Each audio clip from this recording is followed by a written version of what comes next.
is doing everything in her power to, as she puts it, keep documents falling into the wrong hand. And another problem cited by the court is that while Lively argues the subpoenas will show who was a part of the alleged smear campaign against her, the problem is the alleged negative campaign didn't start until August of 2024.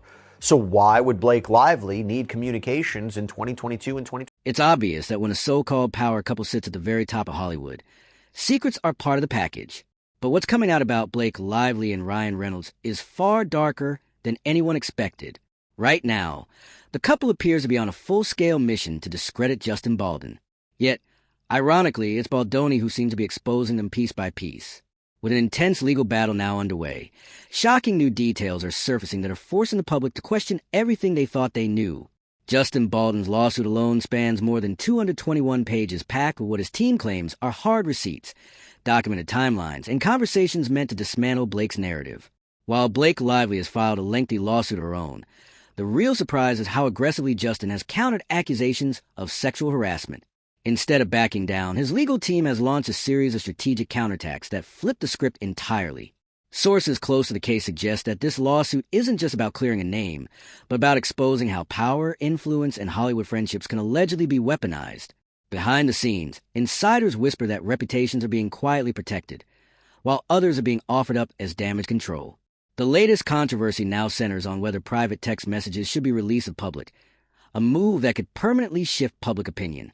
Legal experts warn that once those messages are out, there's no undo button.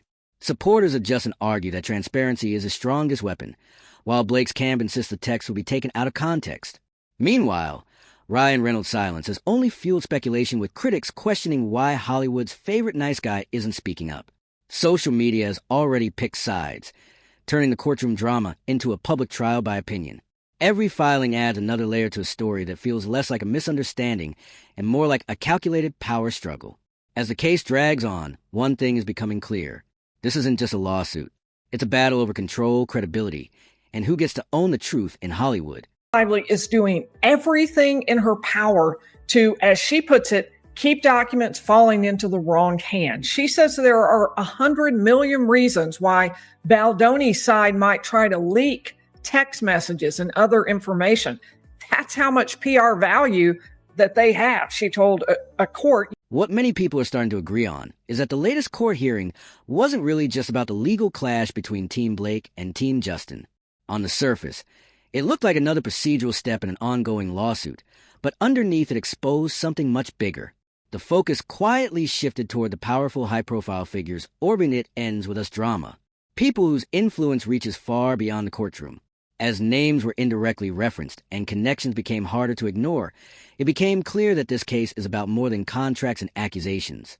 And at the center of that growing attention stands none other than America's sweetheart herself, Taylor Swift, whose proximity to the situation has now turned whispers into headlines and raised serious questions about just how deep this Hollywood web really goes. Underneath that surface story, in a lot of ways, this hearing was really about Taylor Swift and some of Blake Lively's co-stars like Jenny Slate or Isabella Ferrer.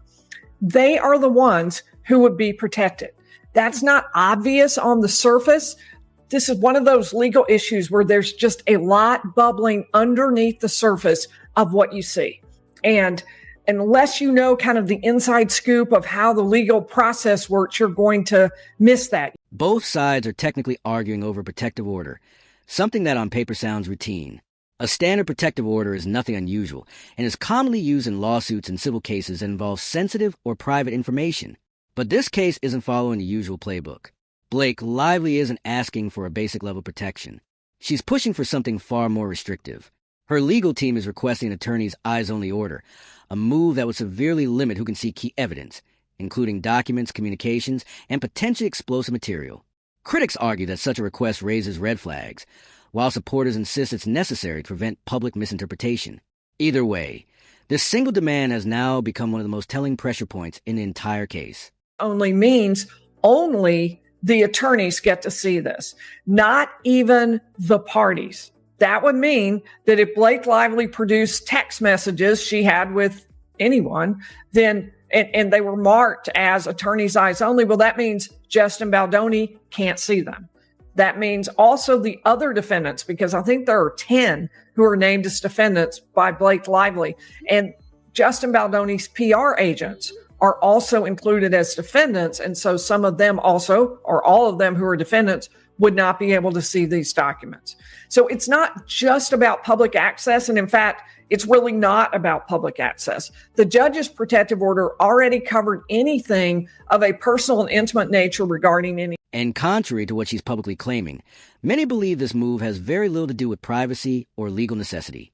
Instead, it appears to be a calculated attempt to protect what's left of her public reputation and maintain control over the narrative. By limiting access to key evidence, critics argue she could continue shaping how the story is perceived, selectively revealing details while keeping damaging information out of sight. In a case already defined by power, optics, and influence, this strategy is being viewed less as legal caution and more as an effort to manipulate public opinion for as long as possible.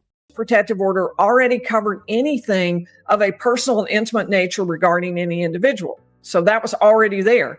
And remember what I mentioned about that protective order creep, I'll call it, where more and more stuff gets shoved under there.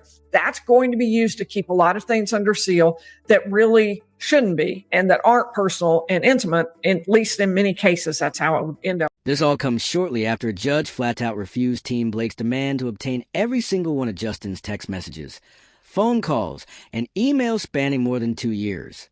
The ruling marked a clear boundary, and Justin's legal team wasted no time responding.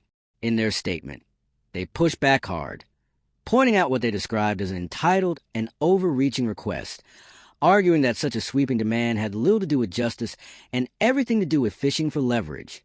According to his attorneys, the move highlighted a troubling pattern, one where power and privilege were being used to pressure court rather than respect its limits.